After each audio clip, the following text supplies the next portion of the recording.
Fine, seriously, we are late. Okay, it's 6 o'clock. We're going to go ahead and get started with the Hudsonville Public Schools Board of Education regular meeting for November 14.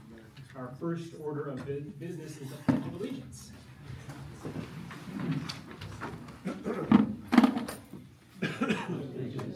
To the flag of the United States of America and to the republic for which it stands, one nation, under God, indivisible, with liberty and justice for all.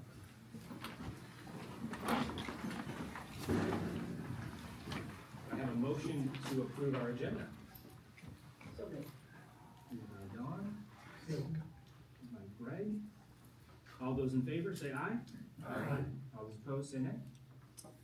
All right, first up on our agenda is the teaching and learning feature. Taylor. Mm-hmm. Yeah, so. You skipped public comment? Oh, we did? No, that's No. next. What's after? Who's coming? Oh, sorry. That's okay. I'm used to that going right. Sorry.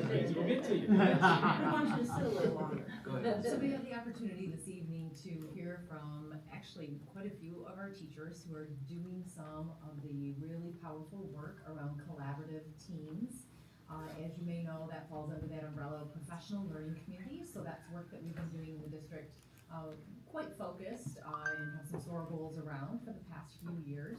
This year, the teachers have an additional about 30 minutes, ends up being a little less than that, a couple times a month to really dive into this work.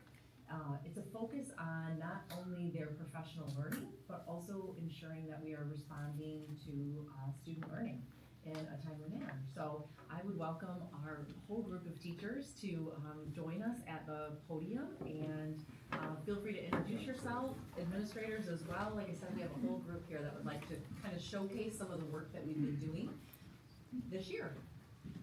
Let's go first. I go first. Okay, great. Yeah, that's you. Come on up here. Hello, everyone. I'm Jordan Beal. I'm the principal at Hudsonville High School. I brought with me tonight Brandy Walker. She teaches social studies at the high school, world history, and she's the PLC lead teacher for that group of teachers.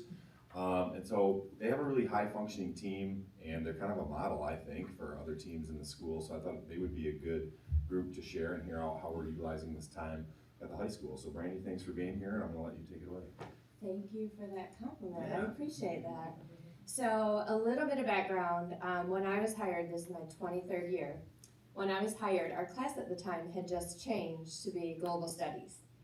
And Brad Prince and Eric Hune had worked to do some of the background work on the beginning of that course. So when I came in, the three of us worked to build the rest of the course because, you can only do so much ahead of time. And anyways, we kind of started our working relationship that way. We just didn't realize that maybe what we were doing was a PLC. So we've always had the opportunity to work together, and we've been able to build a really strong team and kind of welcome people in as we've had to hire more people or bring on other staff depending on our course load. So to actually have time during the day to get some of those things done has been amazing. I was a little skeptical, like, well, do we need this time? Because we are very fortunate that we're very consistent. We're on the same page with what we do, with what we teach, our curriculum, our assessments, even down to notes and quizzes. So I was like, well, how's this gonna work? And it has just been such a blessing really to have that time. So I wanna thank you all for making that happen. But we've been able to integrate some primary source reading into our assessments that have SAT style questions on them to try to help students by the time they're a junior maybe tackle some of those things on the SAT. That was not something we just didn't have time. We tried to build it into our class, but it wasn't as meaningful. Then we were able to also actually evaluate data. We would do it, but it was often at the end of a semester or end of a trimester when it wasn't as meaningful because it was like, okay, well next time around we'll try this. It wasn't like, hey, tomorrow I'm gonna get this kid in for seminar, or hey, next week let's switch this up and add this new idea in. And it really has just been great. And I also have the privilege of being the department head for social studies. And at our last whole group meeting, I asked all of them to share out like elevator pitch style. And every single person said it has been so positive, depending on where they're at as a team. Maybe it's coming together and becoming more common for students. Maybe it's building in new assessments or new projects. But every single person, the only negative they said was, man, we'd love more time. Which, what do? It's a great place to start though. So thank you.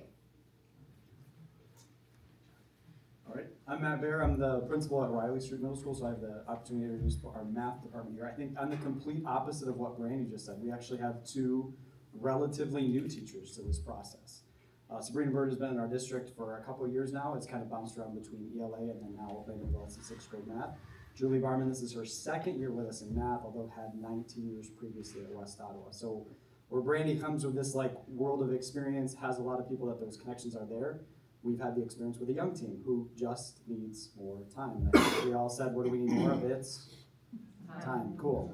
So I think one of the gifts of teaching is we have a lot of creative people, but they're asking for that ability to meet and collaborate more. And I think what Brandy hit the head on the most is if we truly want to get down the work of a PLC, as we've seen in Stevenson, as we've traveled to other places and seen this really work on a high scale and a high functioning level, is that there's a consistent time that we have for our teachers to meet, to talk about the curriculum they have coming up, to talk about the assessments they're creating, to take that assessments, decide who is doing what to which kids based on the results of those, and try to continue that model over and over again.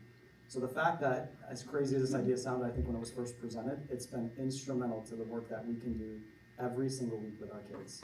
So when we ask questions, what do kids want to know and how do we know if they know it, we actually have time and space to answer what do we do if they do and what do we do if they don't. And so I'm going to turn it over to our two amazing staff that handle this for Riley. Obviously everyone does, but you're instrumental. All right. for that, so. Hi, I'm Julie, and this is Sabrina. We unfortunately do not have common planning this year, and so we've really coveted this time, how consistent it is and how frequent it is, because otherwise we're spending a lot of time outside of contractual time planning and using some of those assessments and looking at our data. So I guess one of our cons, our negatives, is we would love more time. Since we don't have time during the day regularly with common planning, the every other-ish week that we get to meet is really important to us to look at our student data so that we can work on our yearly goal. It's just actionable. It's right what do I want to say? Timely, just right on time. So, and we can make adjustments if needed. And just being able to, obviously, like Julie said, that's our one time that we are for sure that we're able to meet together, but just being able to really dive into the assessments and the assessments that we're about ready to give, reformulating the assessments to make it more application based, not just what they're currently doing, and being able to push them more outside of just the textbook that we're teaching. It's been really nice to bounce ideas off during that time. Thanks. Thank you.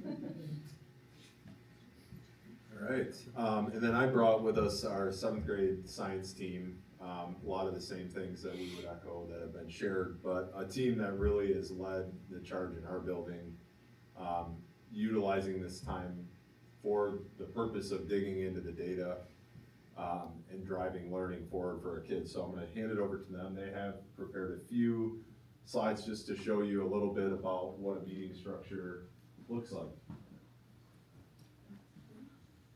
So we do have the pleasure of having common planning together. So we've been able to use this PLC time to really focus on helping our students succeed in the practices that we think are most essential. Last year we did some work with Josh Ray, and we chose 3 main science skills that we want every 7th grader to be able to lead with. And what we've been focusing on so far this year is basically graphing. And making sure students can make a graph, read a graph, and just use them correctly. So you'll see how we've made some achievement along that with the time we've been given for PLC. Yeah, so we have been using this rubric, which is a common rubric that we actually use with Riley too, which has been pretty sweet during these times when we're at our team time to be able to use the same language and just kind of say, for me at least, like, hey, this kid's struggling with this interval, how do we do it? And we can really focus on what that looks like for remediating that kid or helping them out. And yeah, it's been really sweet. And this is just a quick look on the rubric that we decided to go with. And we thought we'd give you a little sample of some of the data that we've collected. And each teacher is shown here with sort of, you can see it's color coded. So it shows you where we started there on the left. And as we get more towards the yellow and blue, you can see the kids starting to succeed a little bit more. And then we react to this by pulling kids who are lower into our advisory time to get a little extra help. Any questions? All the questions are for you, JD. Okay. I'm just kidding. Is there something else here that you want to share? This is just sort of after we compiled everything, we show you those percentages of the kids who have met expectation, have been proficient. Well, I will speak on behalf of, from a district, at least from a central office standpoint. I know our administrators put a lot of work into oversight and support for our staff, but the work our staff has put in, you don't just create time and say, you got this. You guys have rolled up your sleeves and worked hard trying to support our kids. Those that know it and those that don't. So it's just, it's fun to watch. Yes, there are some challenges we're working through from an organizational standpoint. I know you want more time. We do have to keep our kids in the seats for a certain amount of time. But we're looking at creative ways to continue to do this work because as our teachers are demonstrating through support from our administrators, it's great work. So thanks for all of you and for all the other nearly 200 other staff that are not here. You're all working hard. Thank you. Thank you. Thank you for all being here this evening. Appreciate it. Great stuff.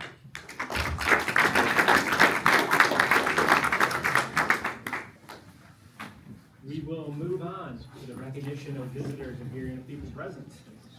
First is Joy Hennis.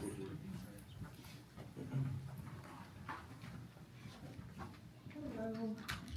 I just wanted to say how much I'm looking forward to working with all of you on the board, except for Mr. Davis. I am humbled and grateful for the opportunity, and I'm very thankful for those who voted for me, and I just can't wait to get to work in January. Congratulations. Thank you. See you soon. Aaron Dewey.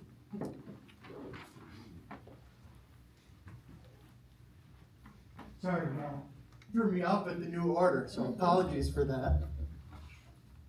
But now I'm sure you're all aware of the horribly racist text messages sent to people of color across our country and right here in West Michigan. This act was meant to terrorize, threatening them with kidnapping, enslavement, and death, all because of the color of their skin. It's bad, but it's not surprising, because I've been at these meetings for years now, and I've witnessed people fighting against inclusive books, stonewalling diversity training, and getting up in arms over anything that they think could possibly acknowledge that there might be a problem. So we bury our heads in the sand. We drag our feet, and we say, we'll handle this on a case-by-case basis because it's too divisive to tackle head on. Well, here's a case. And why don't we ask the 12-year-old who just got her life threatened how she feels about divisiveness right now? As if the unity with bigotry is something worth striving for. That refusal to address this has left a void that the white supremacists are more than happy to fill and use to poison the minds of our young men. And man, are they good at it. Because how do you think this happened? This was a nationally coordinated and distributed effort with resources and reach to pull this off with multiple messages across multiple accounts on multiple services. That means that most likely the people who collected the numbers and sent the messages were people who walked the halls with their victims. It's those same young men. And we don't even have time to get into self-proclaimed Nazis marching in Michigan or a second grader espousing rape culture in second grade classrooms. Our silence is creating that void. Our silence is our complicity. I'm sure hope that the absence of evidence in our district proves to be the evidence of absence. But don't be foolish enough to think for 1 second that just because somebody didn't directly receive the text, that they aren't affected by it. It's here in West Michigan. We are literally surrounded by it. So how many of our kids are now thinking, am I going to be next on the list? Is he going to be the one that adds me? Why have my adults not said anything? Am I even safe here anymore? What do you think that does to a kid? Now, I pray to God that this is enough to finally have scales fall from our eyes, because if it's not, I'm terrified of what it'll actually take. It's like the old saying goes, all it takes for evil to triumph is people of goodwill to do nothing. So please, step up. Be the leaders that these kids need you to be and start tackling this wave of hatred head on. Because when we don't address it, the white supremacists do. Thank you. We'll move on to the consent agenda. Well, time to review it. Does anybody have a motion to approve the consent agenda? So, moved by Andrew. Support. Supported by Dawn. Any questions, comments on it? Okay. All those in favor of approving the consent agenda, say aye. Aye. All those opposed, say nay. Motion carries. Move on to the regular action agenda here for the evening. First order up is the approval of the special education and multilingual courses. Yeah, so I think that this actually brings us to the end of all of the courses to have us in compliance with our board policy for approval dates, if you will, from the board. So just as we discussed at our work session, these are our multilingual courses and our special education courses that I would provide, that I would request your approval of this evening. Great. I feel like one of my first meetings on this board was with that, so I thought it would never end. So Yes. glad we worked our way through it. All right, the board's had time to review the current special education and multilingual courses as presented by Amy Taylor. Do we have a motion to approve? So moved. By Dawn, Second. by Greg. Yeah, we got a short bench tonight, guys, so everybody's gonna have to do motioning and seconding a lot more than normal. Any discussion, questions on it? All right, we'll go ahead and vote to approve. So do I have a motion to approve? All those in favor say aye. Aye. All those opposed say nay. Motion passes. We're gonna move on to the traffic speed signage bid recommendations. Thank you. Thank you. This was reviewed at work session. There are no changes to what we talked about there. The recommendation is for the board to approve a contract with Strain Electric for $112,850 for traffic speed signs. Okay. All right, we have the bid recommendation for the traffic speed signage as presented by Patrick Briggs. Can I have a motion to approve? Move that. By Mark. Support. Support by Andrew. Any questions for Mr. Briggs? All right. All those in favor of supporting, say aye. Aye. All those opposed, say nay. It carries. Next up is the summer tax resolution. Thank you. Again, this is an annual resolution, just a little bit of background on it.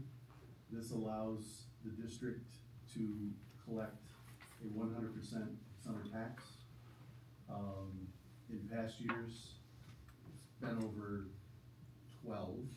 The district used to collect a winter tax only, and now with this resolution, it allows the district to get essentially get funding sooner. In our fiscal year, it's a July tax versus a December tax roll. So very important to our cash flow. We've done it for years, and we ask the board to support it again this year. Okay, we have a resolution in front of us for the summer tax collection as presented by Patrick Briggs. Can I have a motion to approve? So moved. By Dawn. Support. By Andrew. Questions for Mr. Briggs? I have a question. Otherwise, we're gonna get done too quick. Yeah. So, yeah, that makes sense now. All joking aside, do most districts do it this way? Do you have any idea, like, percentage-wise, how many do it this way? It's more and more. I've worked in districts that have blended, so do a 50-50. But it'd be very anecdotal, but I think we're getting to more than half of the districts do a 100% summer levy. it's certainly the recommendation from, we talked, to the auditors about what the Michigan School Business Officials and the, Michigan Superintendent's Association, MASA recommend. They definitely recommend it's best. And once people adjust to it, it just becomes the way it's done. The reason it never, I'd say 30 years ago, even 20 years ago, it wasn't as important. And then the state had cash flow problems, and they started, we used to get paid October through June. And then they split 9 payments into 10. And they moved it back one payment into August. And then they got in cash flow problems again, and they did it again. So the money we used to receive in 9 payments, we now receive in 11. So that's why it's become really critical to have that infusion of cash in the months when we're not getting the cash we should have for our budget. Makes a lot of sense. All right, we're gonna vote here. All those in favor, say aye. Aye. Aye. All those opposed, say nay. Motion carries. Thank you. The insulin litigation recommendation. So I'd like to recommend to the board to support a resolution to join litigation regarding monetary compensation for past damages incurred by inflated insulin costs, both for employees and for insurance carriers. Our insurance carriers are also joining this litigation. Most districts are.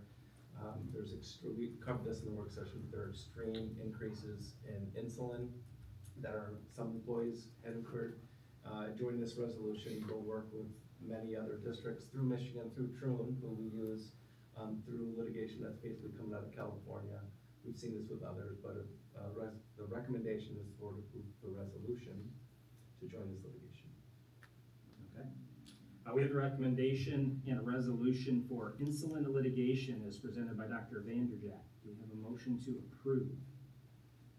I'll move that. By Mark. Second. By Greg. Questions or discussion on this one? Who used the money? Most of it will go back to the insurance carriers, which hopefully reduce rates. Some will go back to employees. We have to run through all the work of, we don't know who the employees are because of HIPAA, but through going through the litigation, they will be able to determine and get it back to them. Good question. If we win, I guess. I don't know. Yeah, I don't know. On this one, we're gonna turn it over to Robin for a roll call votes. Mr. Davis? Yes. Mr. DeWitt? Yes. Mr. Jansky? Yes. Mrs. Seaton? Yes.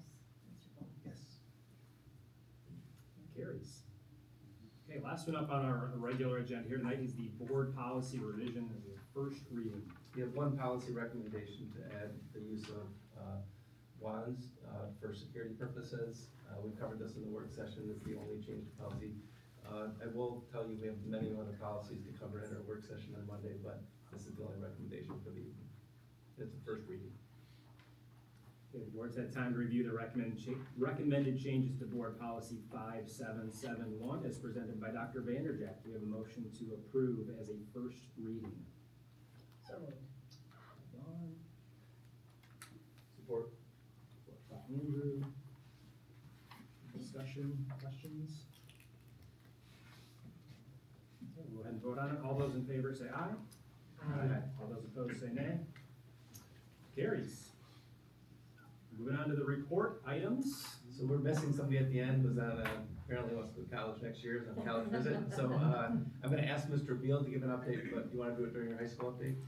Okay, sounds good, then we'll go right to Park Elementary and Mrs. Stephanie. Can you pass, Mrs. Taylor, can you pass your microphone? I'll turn it on.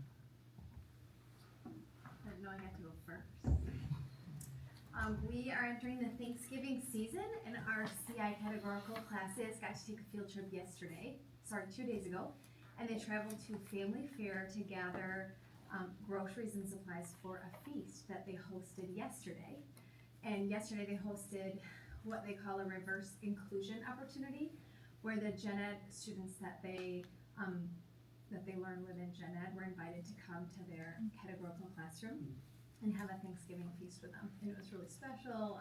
They did a craft, they all shared what they were thankful for, and then they got to celebrate with their feast. And their feast was like cheese and crackers and fruits and all the things that they had purchased at Family Fair. And Dr. Vanderjack and I both got to be a part of it, and it was really special. Can you share the craft that they were making? They made a turkey out of a ho-ho with candy corn on the top to make feathers, and M&M nose, eyeballs, and the whole time Dr. Vanderdick was just looking for the extras so that he could snack in the Well, there background. was at least one student that was eating most of it. Her craft was being held like just out of reach because it was very tempting. And then the other update I have for you is just that construction continues to be underway at Park. Our new spaces are all bricked in, and you can actually walk through the space as it will be. You can walk through the teacher's lounge, the library, our 2 new categorical classrooms, bathrooms, hallways. It's really great to walk through. If you want a chance to look at it, stop by and I'll walk you through. The plumbing, electrical, and ductwork continues to be ongoing. They'll be doing external insulation and then finishing the brickwork in the next month or so. And then over the holiday break, they're going to take down our temporary wall, which this is the second year we've had a temporary wall. It's on the opposite side now. They'll take down the temporary wall, and then we'll have the full width of our hallway with just our new doorways. They'll still be drywalled because those rooms won't quite be ready for us to move in. It's coming along. Mr. Eagle. Sure, South Elementary, just finished celebrating Veterans Day, and so just to comment to those who may be present or not, just really appreciate the sacrifices that are made, and it made me connect with a family at our school who just actually left us. Mom was in the military and was able to finish up her tour and be home now. And just what they go through, we see from the external, but they were up here in Hudsonville. Dad's job took him elsewhere and couldn't be present because of the way his job works. So Mom called up a friend in Hudsonville and said, can you just take my kids while I do this tour? And they were up here in Hudsonville, they happened to be at South, and just to watch all of that transpire, the kids drop into the school to try to make friends, and they're now Mom's home, and so they're out back to wherever they headed back to for home. So just really appreciate what our military families have to go through, what they give up for us, just even on a day-to-day, right? So just thank you to the veterans.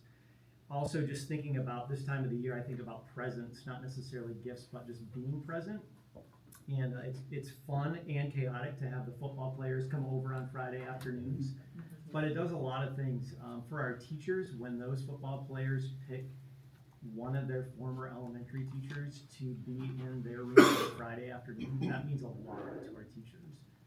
That not only did they teach the math and the reading, but that they made an impact on those kids. And to see them come back as high school kids and make an impact on our kids, they're giving autographs. They think they're the hottest thing in the world because I've seen Hudsonville jerseys signed by the offensive lineman Dylan Stevens and a few other things that are happening. But our presence, wherever we are, it matters. And to see those guys come in and be leaders, throw the football around and engage in math activities is important. And so, again, it is chaotic, but it's a lot of fun. And then speaking of presence, just when you have little people come to your building for the first time, you never quite know what's on their mind. And if you're old like I am and you've been in the same building for a long time, you see family, like child number 1 shows up, child number 2 shows up, child number 3 shows up, or number 4, and they kind of just get tagged along the last one. And but it amazed me the other day. This little girl is in kindergarten, and she's had a couple sisters come through, and she's sitting at the cafeteria table and talking to her friends, and I'm handing out sporks and spoons or whatever we do. And she looks at her little neighbor next to her, she goes, I've known him for years. And she's pointing at me because she's been in the building a lot. So just even thinking about inviting our little people in when they're tagged along to volunteer, it makes a difference. Glad to be in a community where we can just be a part of that together and they feel comfortable coming in. And I'm old enough that they know me for years. We'll go to the middle school and go to Riley with Mr. Bear. I'm glad to know you too, Mr. Eagle. Thanks for always. For years. For years. For years, for years. Mark mentioned it is the season of things, and it is the season of parent-teacher conferences for our middle schools. That starts next week on the 18th and the 20th, from 3:30 to 7:30 on Monday, and then 3:30 to 7 on Wednesday. So long nights for our people, but I think one of the things we've been trying to be intentional with is we know parent-teacher conference attendance goes down as you continue to go up in grades, and it's just a fact of, our kiddos are getting older, and that parent involvement maybe kind of goes with it. But one thing we've been really intentional with is trying to take our students that really need that connection between parent and home. We've been significant in making phone calls before our sign-outs go out. So trying to get as many people signed up before it goes live to other parents. So right now we're at about 80%, I believe, filled for our attendance right now for parent-teacher conferences, which is just really cool. And it's intentional with people saying, this is who I do need to talk to make those connections and continue to build over the year. Don't hold me to that percent. That was just what our counselor said the other day.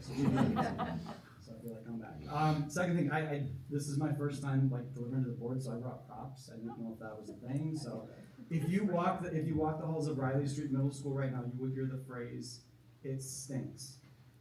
It's not middle school BO, it's not any of that stuff. In our 8th grade science hallway right now, which is in the middle of the hallway, unfortunately, and if any of you have middle schoolers, they're coming home, I'm so sorry, it does tend to waft with them. They have taken buckets of water from our nearby ponds, they've added vinegar, bacteria, anything that you can imagine, and it creates this absolute putrid smell that resonates in the 8th grade hallway, and it just stinks. I brought a filter, and not one that's been used because I'd probably have to set it outside. So this is one that's going to be used. It fell over in my car, so I hope this dude doesn't get mad at me if the stuff's not in the right order. But what they're doing is we have 20 liters coming in. I don't know if any of you have heard of that, but it's an organization that provides clean water to people in Rwanda. And the challenge that they're doing, an engineering challenge in 8th grade, is to try to filter water and to try to create. So they're walking kids through the process of what filtration looks like, how to clean it, and literally kids are going like this as they're pouring this putrid water and trying to watch what comes out underneath. So it's really cool. We've killed a lot of plastic bottles, but it's just fun that our kids, again, middle schoolers are unique, and you got to keep them entertained any way you can. So this has been a fun one. Our 6th grade teachers, our social studies and English people had a chance to pair up with the ISD, and they're working on a project coming up. I think some of you may remember the business project from years in the past, where there was a showcase and why is it a good place in Hudsonville to do business. They've actually changed the focus because they want to try to broaden that a little bit more, and it's a really cool project that they're going to pair up with. How do we solve disparity of resources? So vocab word for middle school students with disparity, but disparity of resources in our community and beyond, trying to find the idea of people who are willing to give and those that need, and trying to find a balance between how we connect organizations together. So it's cool to talk about businesses and have that, but they sensed we could do more, and so to find ways to connect people, which I know is what we always do during this time of Thanksgiving and Christmas, but trying to make that more beyond just the season of giving to that. So that's Riley Street Middle School in a nutshell. Don't smell that. I thought you were gonna pour what's in your No. That's a kombucha. If He's actually drinking. I'm actually, this is not the water from the well. That's on check. Two props. When you were sharing, Matt, I have to say that it reminded me of Mr. Jordan, who you worked with, that retired, our anatomy and physiology teacher who recently retired, when there would be the formaldehyde smell down the hallway. When there were animal dissections, he would always say, "It smells like learning." That's what So now, instead of it stinks, it smells like learning. So You are all welcome to come. Smells like learning. Just to get a whiff and walk out. That's great. I'm going to share Paxton's first. He sent an email. He apologized for being unable to attend, but being on a college visit hopefully is worthwhile. So he wanted to share out about our most recent blood drive hosted at school on October 25th.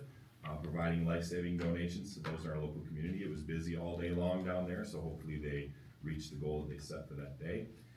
Students have been working hard the past few months to finally put on their production of Alice in Wonderland, so our drama program ran that show Thursday night, Friday night, and Saturday matinee last weekend.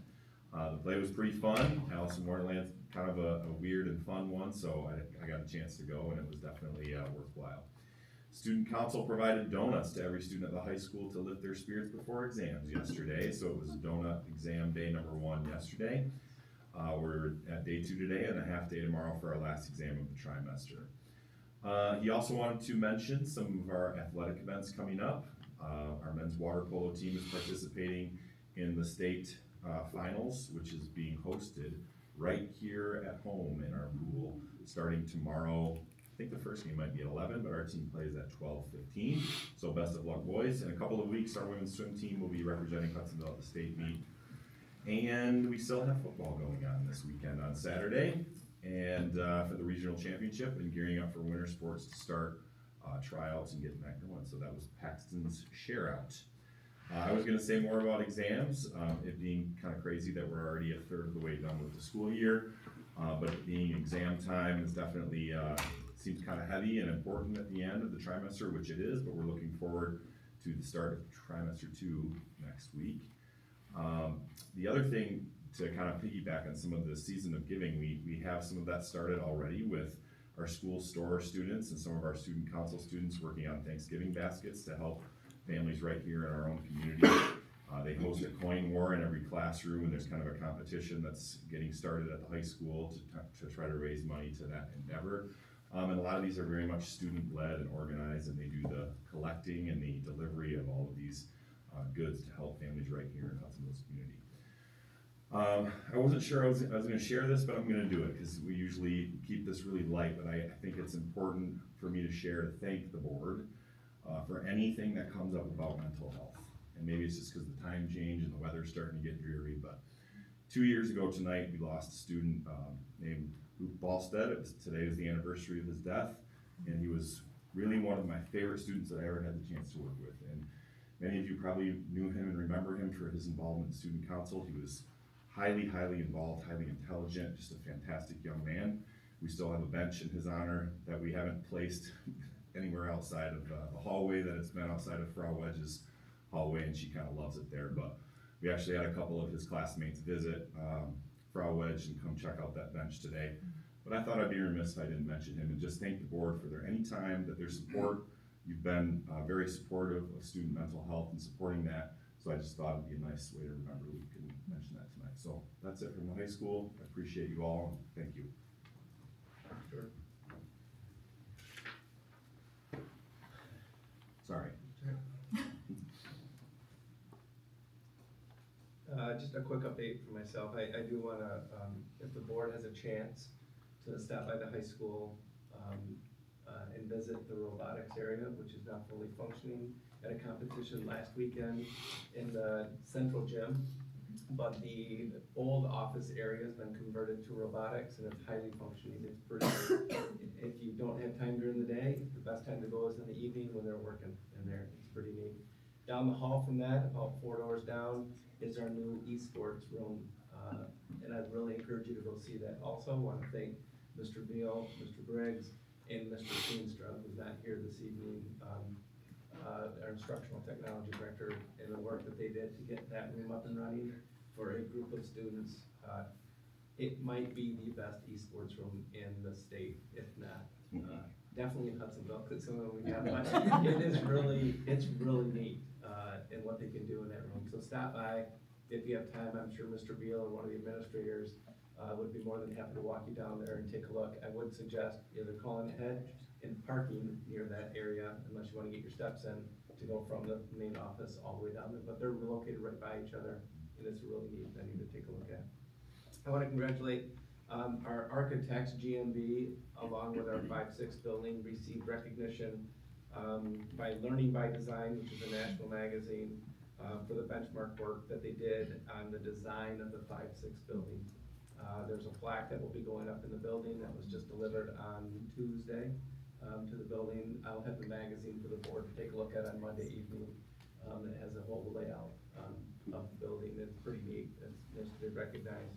I know we are in the running also for a national award for the field house design also, but this one just came through this week.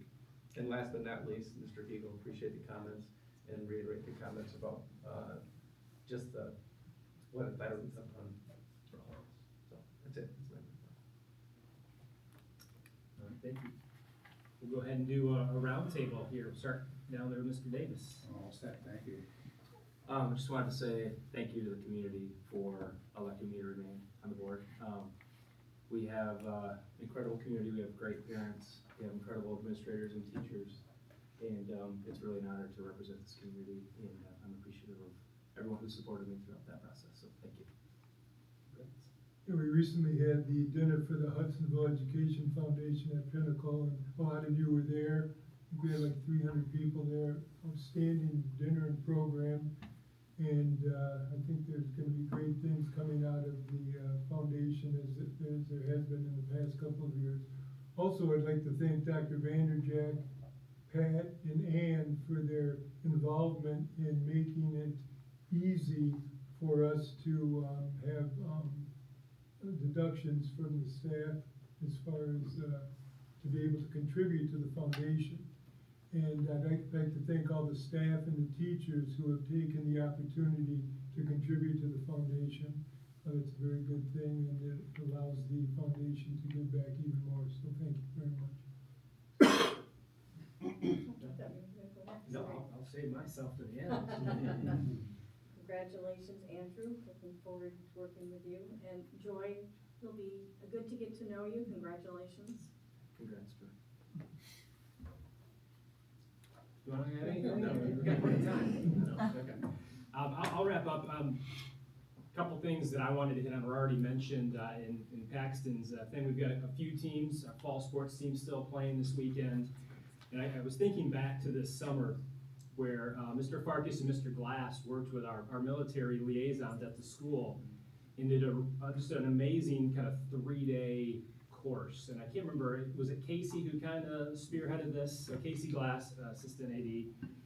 The guy's an Eagle through and through, and he has wanted to really instill this sense of Eagle pride again that he's kind of seen kind of maybe wane over the last few years. So I was able to watch this program. We had well over 100 athletes show up and do a lot of team building exercises with our military liaisons. And I know, the football team was very well represented. Coach Sandy is just a big believer in the team and all of that. And I know our women's swim and dive team, Coach Kobus, has really tried to instill a lot of these principles within the team this year. Now, talent always helps, but I can't help to think that some of these things that they worked on this summer and have continued to work on through the fall have led to the best season the football team has had in many years. Next weekend, the swim and dive team is sending more swimmers and divers than they have in several years as well. And just thinking about some of those principles, number one is positivity. The girls swim team, they talk about being positive all the time. Swim can really stink. The morning practices really stink, even for the parents having to wake up extra early when your daughter wakes up that early. But staying positive, and that's something I think we should all try to focus on. It's really easy to get down, especially this time of year when it gets dark so early. But the another phrase that they've really tried to cling to is privilege. It's a privilege to be an Eagle. It's a privilege, I think, for us to sit up here and represent our community. And we want our students to realize, hey, it's a privilege. It's a privilege to be a student athlete here. It's not just you get to do it because you get to do it. Coach Kobus I'm just talking to him all the time, and he's like, Nick, this is not to disparage any of my previous teams, but for the first time in a long time, I know each of my girls was swimming for the Eagle on the cap. And I'm sure Coach Sandy would say that too. The team is playing for each other, for their teammates, for that Eagle. And I just want to, just encourage us to continue to have that pride in who we are here in Hudsonville and realize it's we're very fortunate to be in this community and represent it. So just wanted to share those thoughts, and I hope we do well. Saturday afternoon next weekend, and this week in water polo. We got some injuries. Yeah. Water polo banged up. So we can do it. With that, we're done. Can I have a motion to approve? To adjourn, I should say. Someone? Am I done? Second by Greg. All those in favor say aye. Aye. We're done. The river.